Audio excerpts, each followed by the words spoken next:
Bonjour.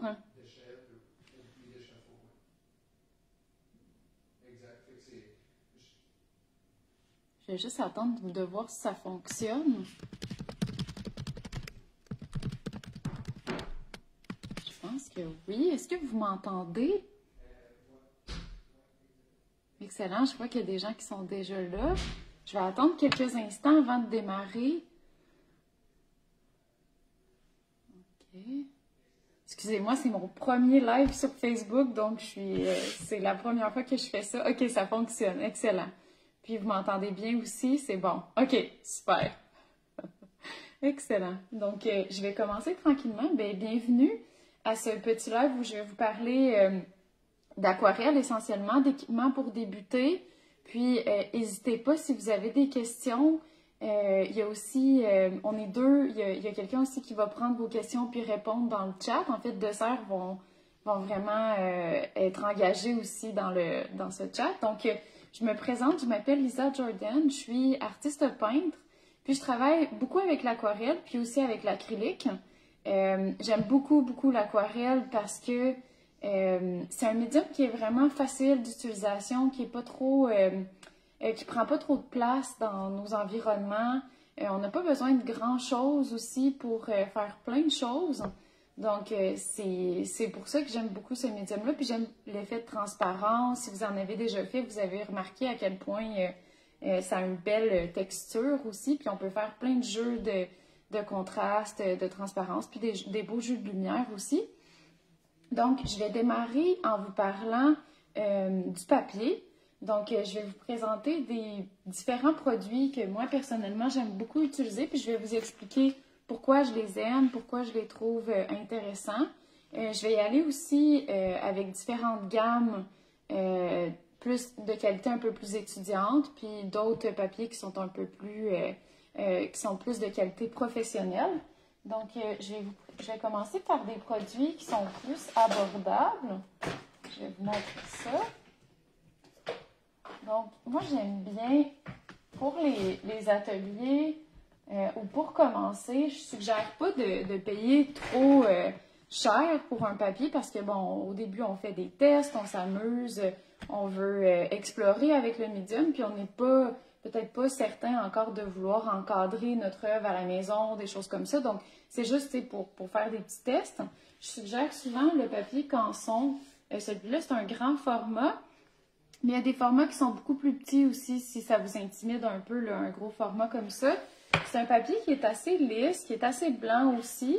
Il y a quand même une petite texture, mais c'est vraiment, c'est presque rien. C'est pas un papier comme en grain de torchon ou des choses comme ça qu'on peut voir parfois avec d'autres différentes marques. Donc, moi, j'aime beaucoup celui-là.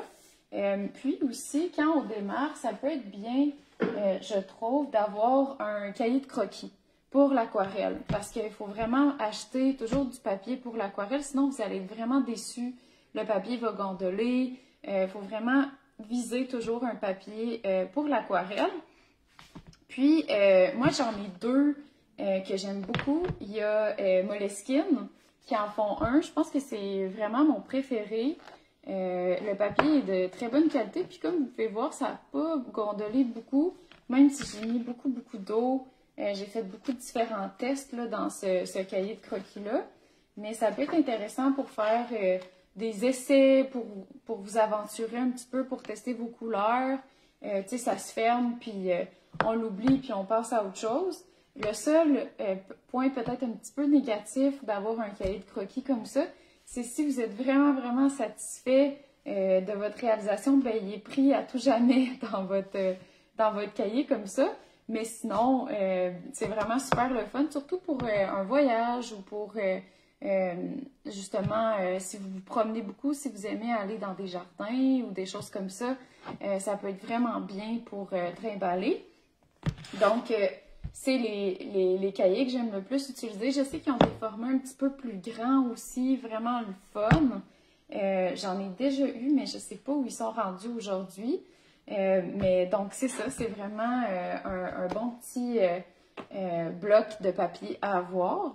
Sinon, quand on est rendu, puis on se dit, bon, ben là, je commence à être satisfait de ce que je fais, j'aimerais avoir un papier un peu plus de meilleure qualité. Moi, je suggère souvent deux différentes marques. Je pense que ça, c'est assez nouveau chez Dessert. C'est Fluide, que ça s'appelle, le nom de la série, mais c'est fait par, j'essaie de voir, Speedball. Donc, c'est vraiment super, c'est un bon papier, il est de très bonne qualité. Puis ce qui est vraiment intéressant, c'est que tout le bloc est scellé avec une colle. Donc, ça vous permet de travailler directement sur la surface. Donc, vous pouvez peindre directement ici. Puis lorsque vous avez terminé, vous enlevez votre papier comme ça du bloc. Puis, ça permet au papier de rester très tendu, puis d'éviter d'avoir beaucoup tu sais, que ça gondole le moins possible. Donc, vraiment, c'est super bien. Puis en plus, la colle est comme une espèce c'est comme un blanc un peu transparent, donc ça apparaît pas trop quand on enlève le papier de la surface. Ça peut être vraiment bien pour ça aussi. Puis il est assez abordable, il n'est pas trop dispendieux non plus. Donc c'est comme un bel entre-deux, je trouve. Puis je sais qu'ils ont du papier, je crois qu'ils ont du papier pressé à chaud aussi. Celui-là est pressé à froid. Donc vous avez ces deux différents types de papier-là. La grosse différence pour le papier pressé à froid ou pressé à chaud, c'est au niveau de la texture surtout. Vous allez voir que le papier qui est pressé à chaud va être très lisse. Il n'y aura pas beaucoup de petites dents sur la surface du papier, il n'y aura pas beaucoup de texture. Puis le papier qui est pressé à froid, lui, va être beaucoup plus texturé, avec beaucoup plus de petites dents là, sur la surface du papier. Il n'y a pas de meilleure option. C'est pas mieux d'y aller avec un papier pressé à chaud ou pressé à froid. C'est vraiment selon vos préférences personnelles. Puis aussi, moi, j'ai remarqué que ça dépend de votre palette d'aquarelle. Je trouve qu'il y a des palettes qui se prêtent mieux sur un papier qui est pressé à froid, puis d'autres qui vont peut-être se prêter mieux sur un papier qui est pressé à chaud. Donc, testez-les. Moi, ça m'a pris du temps avant d'aimer le papier pressé à chaud, mais là, j'utilise réellement les deux dans ma pratique. Puis c'est ça, donnez-vous la chance là, de le tester, puis de le tester de plein de différentes façons, ça vaut vraiment la peine. Ensuite de ça, bon, pour un papier vraiment de qualité professionnelle, là, vous êtes vraiment satisfait de ce que vous faites, puis vous avez envie de tester ça, un super papier, je vous conseille d'y aller avec Arches. Ils ont plein de différents types de papier. Ils ont du papier pressé à chaud, pressé à froid, mais ils ont aussi du papier grain torchon. Vous allez les retrouver en bloc. Je vais vous montrer, je pense que j'en ai. Ouais. Il vient comme ça ici. C'est des feuilles qui sont lousses. Celui-là n'est pas en bloc scellé, mais il est vraiment super. Torchon, c'est encore plus texturé que le papier qui est pressé à froid. Donc, si vous aimez vraiment un papier riche en texture, vous allez triper sur ce produit-là. Puis sinon, c'est ça, c'est le même principe que Fluide que je vous ai montré un petit peu plus tôt. Sauf que celui-ci est scellé avec une colle qui est un peu plus, je dirais, mince, comme moins dense. Mais ça fonctionne très, très bien. Votre papier, il ne bouge pas du tout. Il reste vraiment bien scellé à la surface. Puis, c'est ça, il y a une colle noire tout le tour. Donc, même chose, vous pouvez utiliser un ouvre-enveloppe ou même, ça peut être un petit couteau à beurre. Tu sais, juste faire attention de ne pas briser votre papier. Mais vous insérez ici votre couteau, puis vous faites le tour de votre papier. Puis ensuite, quand vous avez terminé, ben, vous avez votre feuille lousse. Donc, je peux vous montrer un peu. Ici, j'en ai deux. Donc, j'ai travaillé au début directement comme ça sur ma surface. Je me suis amusée à peindre. Puis quand j'ai terminé, je l'ai enlevé du bloc. Puis j'ai ma feuille comme ça, lousse, que je peux encadrer ou ranger dans un tiroir. Là, si vous êtes gêné de l'exposer, ça peut arriver, hein? Donc, il y a vraiment ces différents papiers-là. J'aimerais ça aussi vous présenter un papier noir. Je ne sais pas si vous en avez déjà utilisé. Je vous encourage à le faire. C'est vraiment super intéressant à tester. c'est un bon petit défi au début, s'adapter à ce type de papier-là, parce que ça prend plus de couches d'aquarelle. Moi, c'est mon expérience, mais j'imagine que chacun a une expérience particulière avec le papier noir. Donc, j'aime beaucoup, là, j'ai pas de plus petit format que ça, mais j'aime beaucoup cette marque-là. C'est Van Gogh. Puis, celui-là, c'est un... Oh, le format est mal identifié, mais je crois que c'est 12 par 16. Ici, c'est écrit 8 par 12, mais c'est pas possible. Je vais vérifier. Mais... non, c'est 16,5 par 12. Donc, c'est quand même un beau grand format. D'après moi, c'est juste une erreur de la compagnie. Mais c'est vraiment un super bon papier. Je vais vous montrer de quoi il a l'air. Il est quand même assez texturé, mais l'aquarelle glisse beaucoup. C'est comme si c'est un petit peu plus long avant qu'elle s'intègre dans le papier. Donc, c'est vraiment... c'est un beau défi. Moi, ça m'a pris du temps avant de l'apprécier. Je peux vous montrer rapidement de quoi ça peut avoir l'air avec plusieurs couches. Ça, c'est peut-être pas le meilleur exemple du monde. Il doit y avoir quelque chose ici. Je vais vous montrer ça.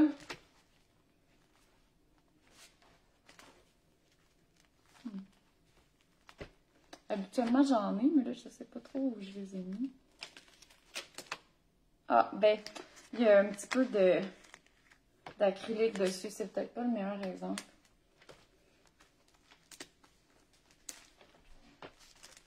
Si j'en trouve pas rapidement, je ne vous ferai pas perdre trop de temps avec ça, mais c'est vraiment beau ce que ça donne. Peut-être j'en ai un ici. Non, vraiment, ça fait longtemps que j'en ai fait, puis j'en ai pas. Bon, je suis désolée, mais ça donne vraiment quelque chose d'intéressant. C'est sûr que je peux vous montrer avec l'acrylique, mais c'est pas le meilleur exemple du monde. Mais ici, ben on le voit quand même bien, pardon. Si vous voyez ici les feuilles qui sont un petit peu dorées, ça j'ai utilisé, je vais sauter un peu à une autre étape, mais j'ai utilisé l'aquarelle métallique de Dessert. Donc, elle a l'air de ça ici. Donc, c'est ça.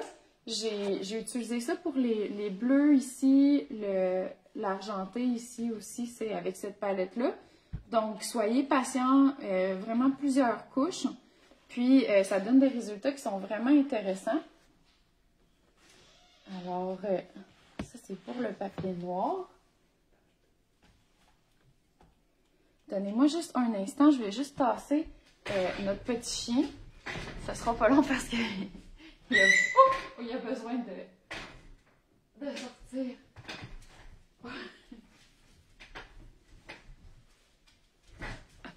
Désolée. OK.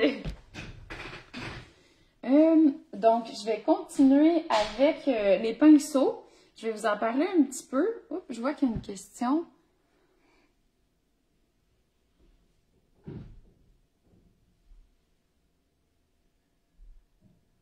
Le cahier pour conserver les aquarelles. Ah oui, je l'ai acheté chez Dessert, je vais vous le montrer. C'est vraiment bien, effectivement. J'ai même pas pensé de vous le montrer. Celui-là, c'est un 11 par 14. Vous pouvez le trouver, je l'ai acheté chez Dessert, celui-ci. Je sais qu'il y a des plus gros formats aussi.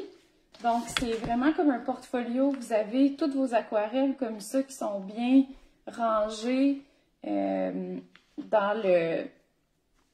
dans ce petit portfolio-là. Donc, c'est vraiment super, puis ça se conserve bien à plat. Oui, ça vient de chez Dessert. Donc, je vais vous parler des pinceaux. Donc, je vais vous en présenter plusieurs. Avant de vous présenter les pinceaux, je vais juste vous présenter un petit produit que j'adore. C'est sûr que c'est pas une nécessité, mais je vous dirais que c'est vraiment pratique. Je mets mon eau là-dedans. Donc, c'est un gobelet, un récipient pour mettre son eau. Puis, comme vous pouvez voir, ça a comme une genre de forme de fleur, si on veut. La raison pour ça est que vous pouvez laisser votre pinceau comme ça, puis pour éviter en fait de le laisser comme ça dans votre gobelet d'eau, parce que en fait tous les pinceaux ici ont une colle. Donc si vous avez tendance à toujours laisser votre pinceau dans l'eau, ben il va y avoir une infiltration ici de l'eau, puis vos petits poils vont se mettre à sortir, puis c'est vraiment fatigant. Donc, je trouve que c'est quand même vraiment pratique d'avoir ça. Sinon, un verre d'eau fonctionne bien. C'est juste que les pinceaux ont tendance toujours à glisser puis à tomber du verre. Donc, moi, j'ai longtemps utilisé une tasse, mais depuis que j'ai ça, j'utilise juste ça. Donc, je vous ai présenté rapidement le Raphaël Précision. Moi, c'est vraiment dans mes pinceaux préférés. Je le conseille souvent pour les ateliers parce que c'est un pinceau qui est quand même abordable, puis qui est très versatile, très résistant aussi. Ça fait plusieurs années, comme vous voyez, on voit même plus le nom de Raphaël ou à peine, parce que je le change pas, il est vraiment de très bonne qualité. Puis c'est un pinceau qui peut être écrasé, qui peut faire des belles grosses formes, autant qu'il peut être utilisé pour faire un travail un petit peu plus en précision. Donc, vraiment un super pinceau. Puis, moi, je trouve que ça peut être très bien pour une personne qui est plus professionnelle, mais aussi pour un étudiant. Pour les deux, ça fonctionne très bien. Dans le même type de gamme, il y a Winsor & Newton aussi qui ont plein de différents pinceaux. Puis, il y a des pinceaux comme ça à langue de chat, des pinceaux un peu plus en précision. Moi, j'en ai tout plein, mais je vous dirais que un petit comme ça, c'est vraiment versatile avec un format un petit peu plus gros. Ça, c'est un numéro 8.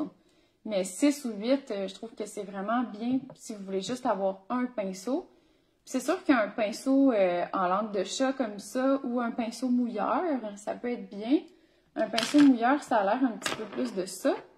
Donc ça peut être vraiment bien là, pour commencer avec l'aquarelle. Si vous aimez vraiment les pinceaux plus haut de gamme ou à poil naturel, il y a Isabey qui sont disponibles chez Dessert aussi. C'est vraiment des pinceaux qui sont extrêmement beaux. De un, sont tous faits à la main. Puis c'est ça, c'est du poil naturel. Puis il y a une rétention d'eau que vous allez avoir un peu de difficulté à retrouver avec un pinceau synthétique. Mais c'est pas donné. Donc, vous pouvez demander ça en cadeau à votre fête, à Noël, peu importe. C'est vraiment, ils sont vraiment magnifiques, là. Ils sont très, très beaux. Il y en a qui sont un peu plus, ça, c'est leur pinceau mouilleur. Celui-là, c'est le numéro 6. Je l'aime particulièrement aussi. Puis, dans les pinceaux de ce type-là, à poil naturel, Raphaël en font un aussi qui est très, très beau. Donc, vraiment, c'est vraiment des bons pinceaux.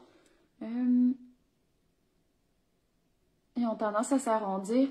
Parfois, c'est vraiment dans la façon que vous allez le faire sécher, votre pinceau. Essayez de le sécher toujours à plat, puis de le nettoyer avec un savon doux. Ou si vous avez un savon pour pinceau, je vais vous montrer comme ça ici. Ça peut être vraiment bien pour conserver votre pinceau longtemps d'utiliser un savon comme ça. C'est très doux pour les pinceaux. Puis vraiment, le séchage à plat, c'est très, très bien aussi là, pour bien les conserver. Donc, je pense que j'ai fait un petit peu le tour des pinceaux. Je vais donc passer, je vais vous parler un petit peu de l'aquarelle. Je vais vous présenter, moi, mes coups de cœur pour s'équiper à l'aquarelle.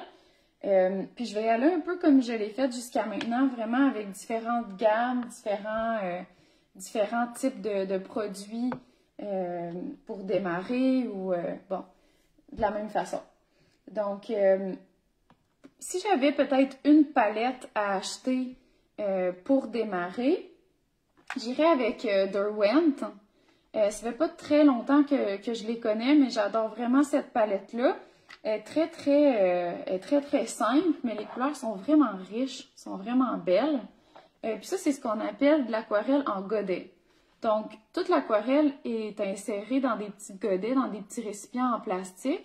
Puis, avec votre pinceau, vous venez humidifier votre aquarelle avec un pinceau mouillé.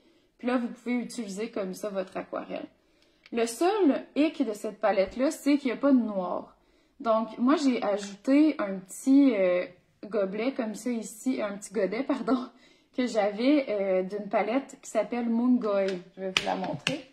C'est une très bonne palette aussi. La mienne est vide parce que je l'ai insérée ailleurs, mais elle a l'air de ça aussi. Puis elle, c'est une très très bonne palette aussi, puis vous avez du noir. Donc, ces deux palettes-là, là, pour démarrer, la Derwent puis la Mungoy, j'ai aucune idée si je le prononce bien. Je pense pas. Parce que c'est un V. Mungvo, je m'excuse, mais vraiment un très très bon produit. Puis Derwent. Ces deux-là, je vous dirais que pour démarrer, c'est vraiment super. Puis ça coûte pas une fortune, puis vous allez faire long feu avec ça. Sinon, à part l'aquarelle en godet, il existe de l'aquarelle en tube. Donc, je vais vous montrer. Moi, j'aime bien Daniel Smith. C'est un petit peu plus dispendieux. C'est une qualité aussi supérieure. Vous allez voir que la qualité des pigments, c'est des pigments très, très riches. Vous allez voir une petite différence.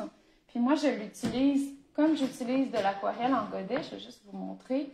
Là, ça, c'est une assiette à fondu, mais je sais qu'il existe des produits là, vraiment spécifiques pour ça. Donc, je me fais des petites mottes de mon aquarelle dans l'assiette. Je le laisse sécher, puis je l'utilise comme je travaillerais avec de l'aquarelle en godet.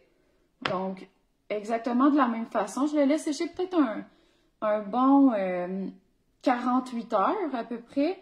Puis par la suite, mais même 24 heures, là, tu sais, c'est pas humide ici en ce moment, puis 24 heures, c'est complètement sec. Donc, je l'insère sur mon assiette, puis pouf, le lendemain, je peux l'utiliser. Je sais qu'il y a des artistes qui utilisent l'aquarelle directement sortie de leur contenant, puis ça fonctionne très bien. Moi, c'est juste que j'aime pas ça. Je préfère l'utiliser quand c'est complètement sec. Mais sachez qu'il n'y a pas de problème de le travailler comme ça. Ça peut être travaillé un petit peu comme de la gouache ou un petit peu comme de l'acrylique, si vous voulez, un peu le même genre de principe. Donc, c'est vraiment un peu similaire, là, la façon de le travailler, mais vous allez voir qu'avec Daniel Smith, il y a quand même une bonne différence là, au niveau de la pigmentation. C'est beaucoup plus riche. Je vais rapidement vous parler aussi d'autres produits comme nouveaux. Je ne suis pas au courant de tout, mais j'essaie de me garder un petit peu à jour. Donc, tantôt, je vous l'ai présenté. Celle-là est neuve parce que j'ai donné l'autre à une amie, mais je l'ai utilisée, là. C'est vraiment un produit que j'aime beaucoup. Donc, c'est la palette métallique. Je vous ai montré, là, les couleurs sont vraiment belles, sont vraiment riches. Puis sur un papier noir, c'est vraiment, vraiment le fun. Donc, c'est ça. Ça peut être utilisé aussi sur un papier blanc. Ça fonctionne très bien aussi, puis ça fait des beaux petits effets métalliques. Donc, je vous la suggère si vous ne la connaissez pas. Puis, si vous aimez utiliser des crayons à colorier, il y en a qui sont aquarellables. Donc, il y a différentes façons que vous pouvez l'utiliser. Moi, j'aime beaucoup Faber-Castell. Je ne sais pas si... Ça fait plusieurs années que je l'ai acheté, ça, chez Dessert, mais ça doit exister encore. Voici, j'utilise tout le temps les mêmes couleurs, hein, ça paraît. Mais il y a plein de différentes façons d'utiliser ça. Mais donc, vous pouvez faire vos traits, puis passer avec un coup de pinceau si vous voulez. Ou sinon, je peux vous montrer un petit peu rapidement. Vous pouvez prendre un papier. Je ne sais pas si vous allez... Oui, je pense que vous allez voir. Vous pouvez prendre un papier, puis, disons, je veux ce rose-ci. Vous pouvez vous faire une surface juste comme un petit bloc comme ça de couleur. Puis ensuite, avec un pinceau mouillé, vous pouvez l'activer, puis faire quelque chose à côté. Je ne sais pas si vous voyez un petit peu. Donc, je me suis fait une petite flaque ici avec ma couleur. Puis là, je peux utiliser mon aquarelle à côté pour faire un projet quelconque. Donc, ça peut être utilisé de cette façon-là. Mais je sais qu'il y a plein de façons d'utiliser les crayons à colorier aquarellables. Moi, c'est quelque chose que j'aime beaucoup, surtout si vous êtes un peu pas sûr. Comme moi, je le suis des fois, je fais un trait, puis là, je me dis, je vais-tu vouloir l'effacer? Est-ce que je le garde là? Donc, d'avoir ce petit jeu-là de pouvoir pas l'effacer, mais l'estomper, puis faire d'autres choses.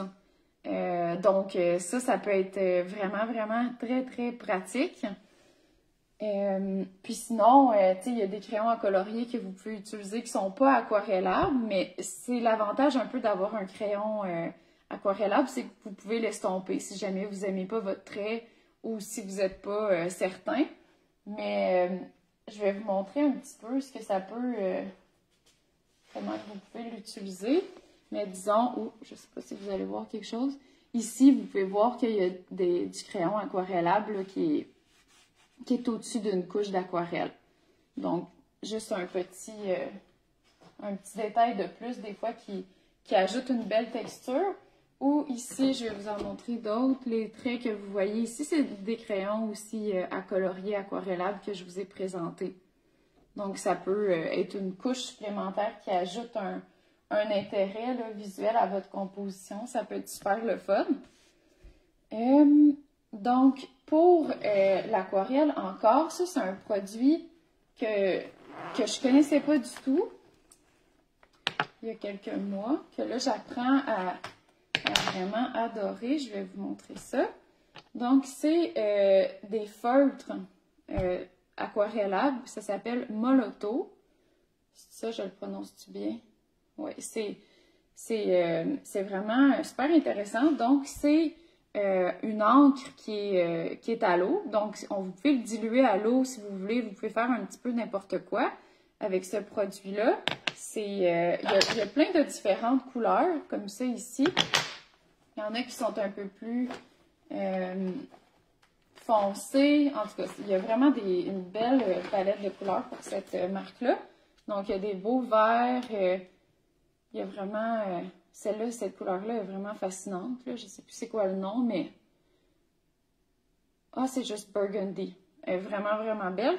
Puis je pense que vous pouvez acheter comme une grosse gamme de couleurs ou juste en acheter un ou deux si vous voulez l'essayer.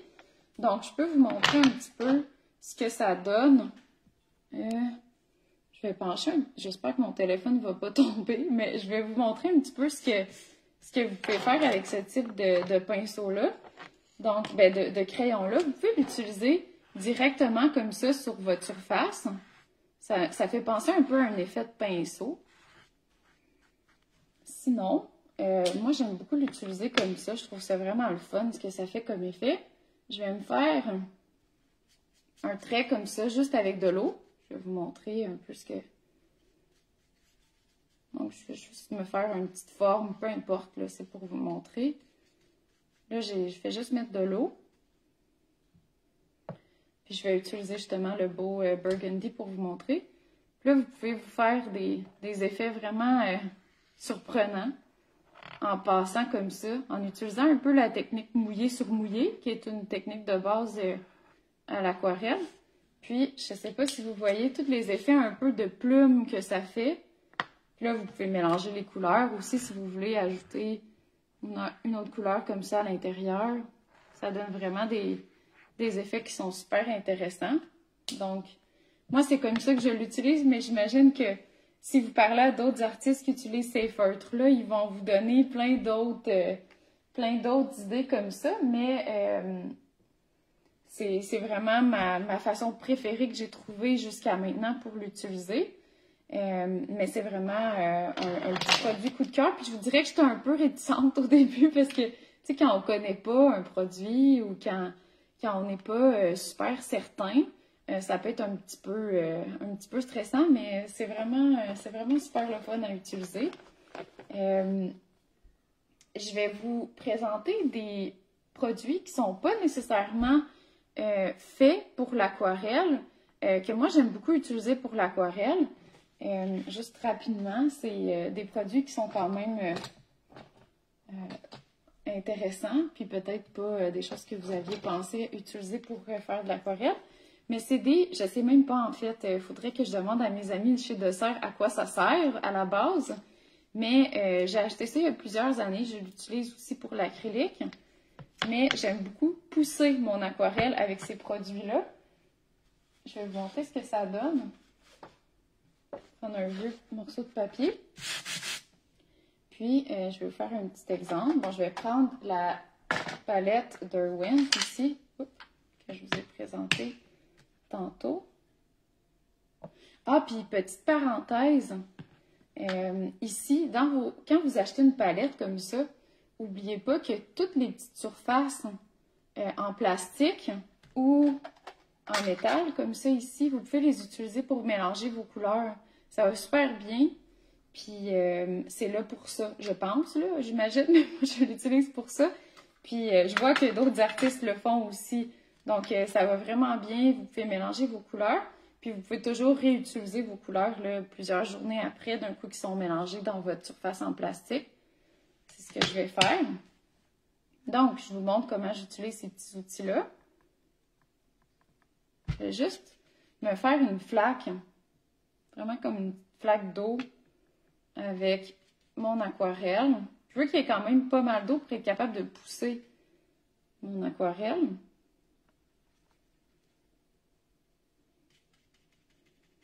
Puis là, vous pouvez décider d'utiliser cette petite technique-là avec votre style à vous ou de la façon que vous voulez l'interpréter.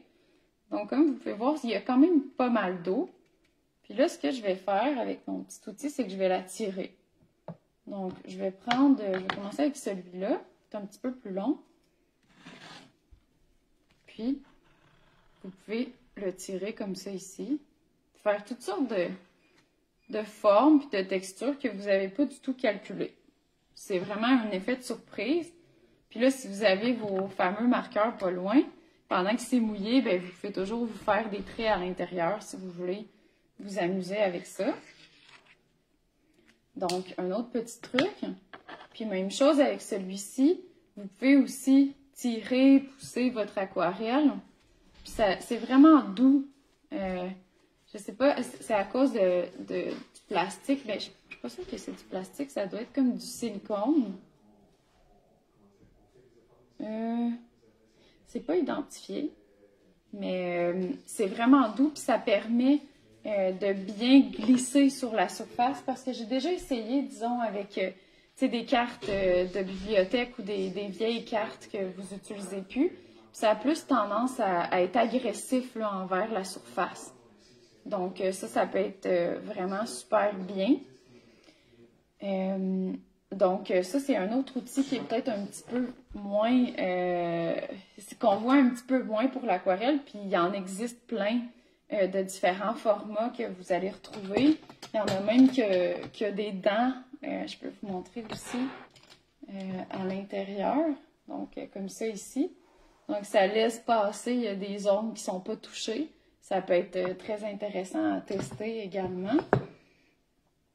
Donc, je ne sais pas si vous avez des questions parce que j'ai vraiment présenté tous mes coups de cœur à moi.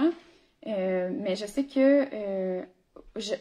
oui, une spatule de cuisine, j'imagine que ça fonctionne. Je ne l'ai jamais essayé, mais ça doit fonctionner.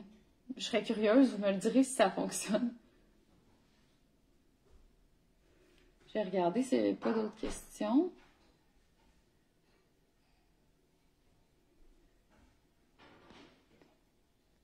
Bon, je ne suis pas très bonne avec ça. Bien, si vous n'avez pas de questions, à ce moment-là, je peux vous montrer peut-être avec la palette, si tu tends toujours ton papier. Ah, ça, c'est une bonne idée. Donc, moi, j'ai tendance à utiliser plutôt les blocs de papier qui sont scellés, que je vous ai présentés au début du cours. Mais c'est sûr que c'est bien de tendre. Si vous n'avez pas un bloc comme ça, vous pouvez tendre votre papier sur votre surface. Je sais que Desserts, sur leur site web, dans la section, je crois, comme des techniques, ils montrent comment bien installer son papier sur une surface pour pas que ça bouge puis pour pas que ça gondole. Donc, je vous conseille d'aller voir ça sur leur site web, si jamais vous voulez tendre votre papier. Il y a quelqu'un qui demande le liquide de masquage, je pense. Oh, j'ai de la misère. J'ai pas d'expérience avec ça, malheureusement. J'en utilise pas, mais je crois que, encore une fois, dans les techniques de dessert, il y en a au niveau des liquides pour masquer. Mais moi, j'ai pas d'expérience avec ces produits-là, donc je peux pas répondre à votre question, je suis désolée. Ah oui, la gomme à masquer, j'utilise pas ça malheureusement. Le papier Fabriano, je l'aime beaucoup. Il y a je pense que c'est 16,40. En tout cas, il y a une gamme qui est assez abordable, je sais que c'est une date quelconque. Vraiment un bon papier, je l'ai beaucoup aimé. La gomme de résine sans endommager le papier. J'ai pas d'expérience avec la gomme de résine, malheureusement, je suis désolée.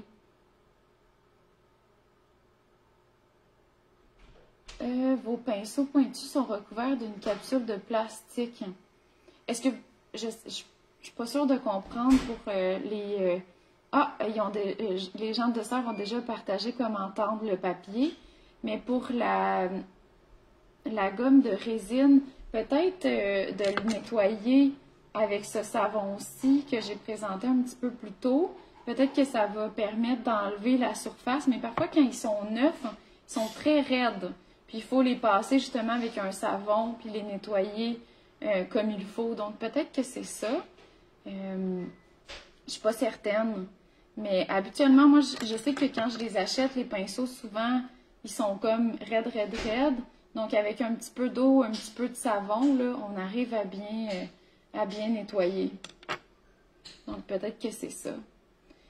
Donc si j'avais vraiment à acheter le strict minimum, ce serait vraiment une palette comme ça d'aquarelle en godet, un pinceau Raphaël que je vous ai présenté, le numéro 6 ou le numéro 8, puis une palette de papier, soit la fluide ou la Canson ou encore Fabriano aussi, c'est vraiment bien là, pour démarrer.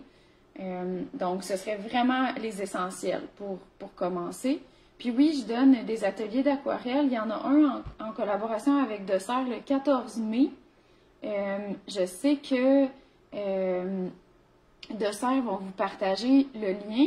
Puis aussi, il y a un code promo qui est en lien avec ce live-ci, qui vont vous partager aussi. Je pense que les détails vont suivre, mais le 14 mai prochain, donc ça s'en vient, c'est quand même bientôt, il va y avoir un atelier sur l'aquarelle, justement. Si jamais ça vous intéresse, si c'est quelque chose qui vous tente, ça me ferait plaisir. Ah, voici, ils sont rapides sur le piton.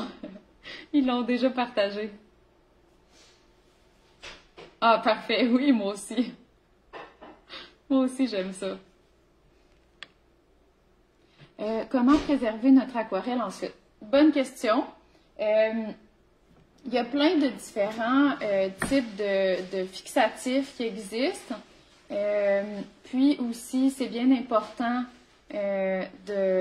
d'avoir un encadrement qui va protéger le plus possible votre œuvre des rayons, parce qu'il n'y a aucun pigment qui est à l'abri des rayons. Je vais vous montrer le fixatif que j'utilise. Je l'utilise, c'est vraiment un fixatif universel. Donc, je l'utilise sur le pastel gras, sur plein d'autres types de médiums. Donc, c'est celui-ci. C'est HC10. C'est fait par le Sennelier, qui d'ailleurs font des bons produits aussi pour l'aquarelle. Puis, ils ont des beaux pastels gras. Ils ont plein de belles affaires, le Sennelier. Puis ça, c'est le fixatif que j'utilise. Je l'applique vraiment à la fin. Puis, je vous conseille vraiment d'aller voir quelqu'un qui est spécialisé dans l'encadrement quand vous avez une aquarelle à afficher pour vraiment avoir un bon verre qui va bien protéger votre œuvre parce que c'est vraiment dommage quand, avec le temps, là, les couleurs finissent par s'estomper puis par perdre de leur beauté. L'aquarelle liquide. Je ne suis pas sûre de connaître ça. Malheureusement, l'aquarelle liquide, la seule aquarelle qui est plus liquide que j'utilise, c'est en tube, comme ça ici. Oh oui, ok, je sais de quoi vous voulez parler. Excusez-moi, ça m'a pris du temps à allumer. Mais j'en ai pas de l'aquarelle liquide, mais je sais que ça ressemble un petit peu à ça. ça vient comme dans des petits gobelets comme ça. Moi, personnellement, j'en utilise pas, mais j'imagine que ça doit être super le fun pour se faire des surfaces humides puis venir mettre des gouttes d'aquarelle à l'intérieur. Moi, ça, c'est de l'acrylique liquide, mais je suis sûre que ça doit être super le fun à utiliser, mais j'en ai pas utilisé malheureusement jusqu'à aujourd'hui. Les crayons aquarellables et les feutres aquarelles sont-ils résistants à la lumière? Je ne sais pas. J'espère. Je sais pas. J'imagine que oui. J'imagine que ça doit dépendre beaucoup de la qualité, mais comme n'importe quel pigment, je pense qu'à la longue, non. Donc, c'est vraiment important de bien avoir d'avoir un verre protecteur là, sur votre œuvre pour être sûr que les rayons UV ne viennent pas trop abîmer votre œuvre. Ah oui, je pense que ça va être mon prochain achat, l'aquarelle comme ça, très très liquide. Ça doit être super intéressant à utiliser, puis surtout j'aime bien quand ça vient avec une pipette comme ça, parce que ça peut être utilisé pour faire des points, ça peut être utilisé pour faire des lignes. C'est vraiment le fun à utiliser comme pinceau un petit peu, là. C'est vraiment bien intéressant à utiliser.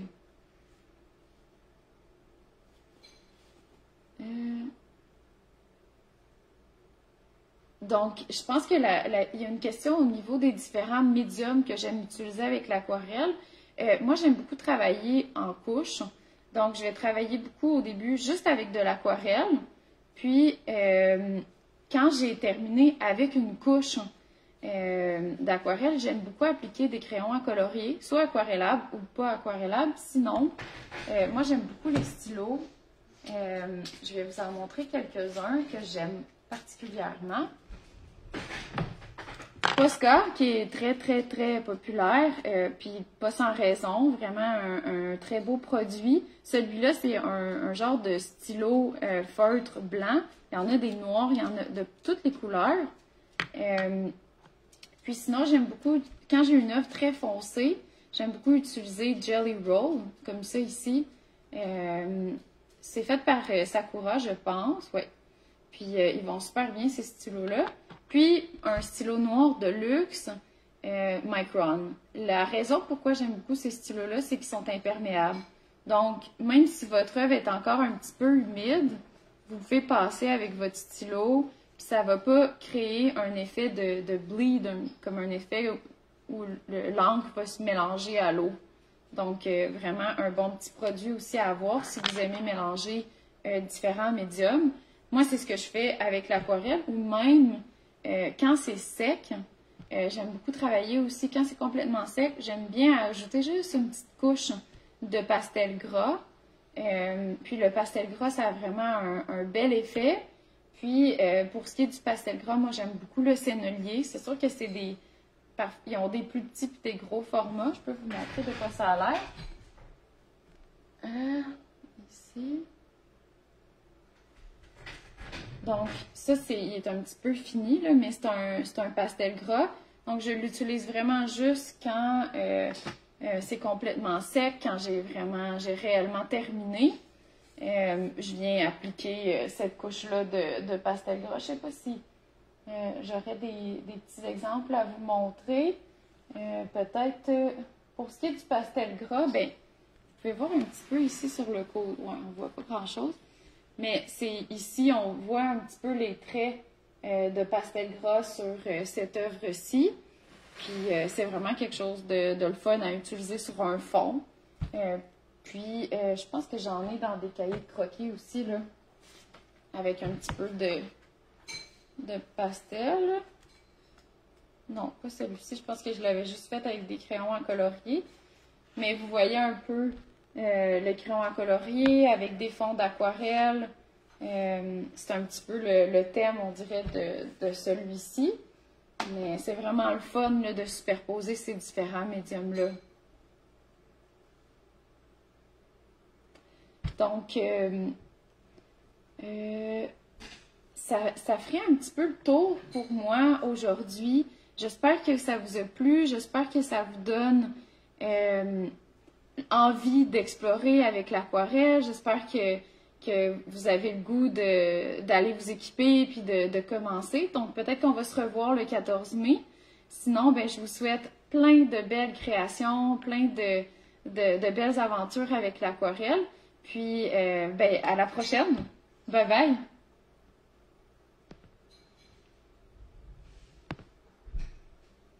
Oh, je sais pas comment le fermer.